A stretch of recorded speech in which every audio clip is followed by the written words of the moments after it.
पक्का सुना होगा आपने। कोणार्क सन टेम्पल का मुख्य वास्तुकार ने मंदिर बनने के बाद खुदकुशी कर ली। आखिर क्यों लोग कोणार्क सन टेम्पल के बारे में ज्यादा बात नहीं करते? आज हम एक ऐसे असाधारण सफर पर निकल रहे हैं जो हमें इतिहास, पौराणिक कथाओं और भव्य वास्तुकला की भूमि ओडिशा, भारत ले जाएगा। ये यूनेस्को वर्ल्ड हेरिटेज साइट एक बीते युग की कला और कौशल का प्रमाण है। इसकी खगोलीय सुंदरता आपको मंत्रमुग्ध कर देगी। जरा सोचिए, एक विशाल रथ समय में जमा हुआ, जिसके पहिए मानो स्वर्ग में दौड़ने को तैयार हैं। यह है कोणार्क सन टेम्पल, 13वीं शताब्दी की एक बेजोड़ कृति जो सूर्य देवता को समर्पित है। इस मंदिर का सबसे आकर्षक पहलू है इसका चुंबकीय गुंबद। माना जाता है कि इसका उपयोग सूर्य देवता की मूर्ति को हवा में लटकाने के लिए किया जाता था। इस चुंबकीय विशेषता ने मंदिर की रहस्यमय आभा को और बढ़ा दिया, जिससे यह वास्तव में समय में जमा हुआ एक खगोलीय रथ बन गया। मेरे साथ आइए, जैसे हम कोणार्क के रहस्यों को उजागर करते हैं।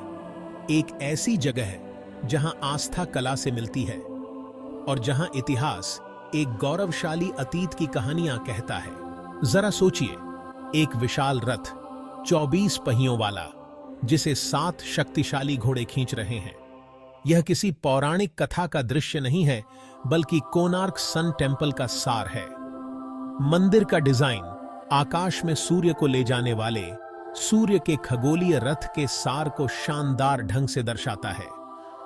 बलुआ पत्थर से उकेरी गई हर बारीक नक्काशी इसके रचनाकारों की वास्तु प्रतिभा को बयां करती है। 12 जोड़ी जटिल रूप से डिजाइन किए गए पहिए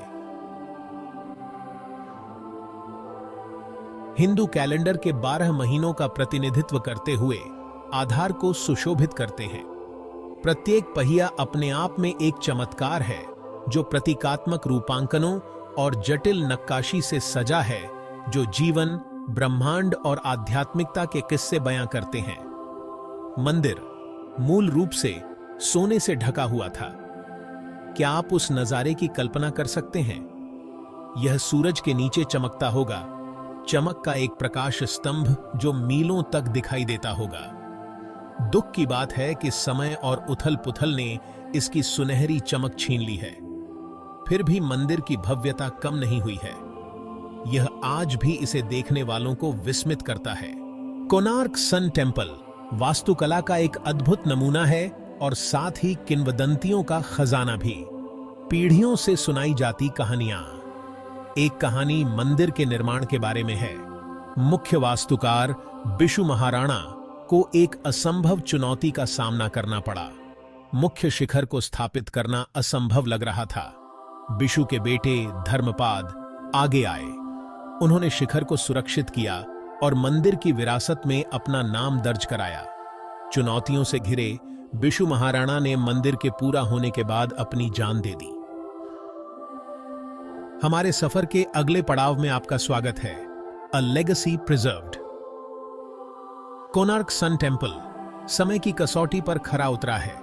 इसने अपने वैभव के दिन और पतन के क्षण देखे हैं। इन वर्षों में मंदिर को उपेक्षा और आक्रमणों का सामना करना पड़ा, लेकिन कोणार्क की भावना कभी कम नहीं हुई। 1984 में यूनेस्को ने कोणार्क सन टेम्पल को विश्व धरोहर स्थल के रूप में मान्यता दी। इससे इसे नए सिरे से वैश्विक ध्यान और संरक्षण के प्रयास मिले। आज यह एक जीवंत सांस्कृतिक केंद्र है। हर साल मंदिर के प्रांगण कोणार्क डांस फेस्टिवल की रौनक से जगमगा उठते हैं। पूरे भारत के नर्तक यहां प्रस्तुति देते हैं और मंदिर की कहानियों को जीवंत करते हैं।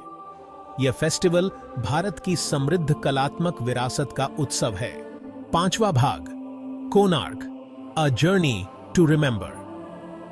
जैसे ही हम कोणार्क सन टेम्पल के अपने इस वर्चुअल टूर को समाप्त करते हैं, मुझे उम्मीद है कि आप इस असाधारण रचना के लिए आश्चर्य और प्रशंसा की भावना से भर गए होंगे।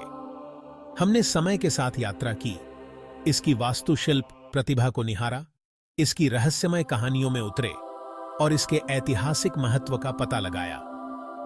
कोणार्क सन टेम्पल केवल पत्थरों का ढेर नहीं है। यह मानवीय सरलता, आस्था का प्रतीक और भारत की समृद्ध सांस्कृतिक विरासत का प्रतीक है। यह एक ऐसी जगह है जहां इतिहास, पौराणिक कथा और कलात्मकता का मेल एक ऐसा अनुभव बनाता है जो दिल और दिमाग में बस जाता है। मैं आपसे कोणार्क के जादू का खुद अनुभव करने का आग्रह करता हूं।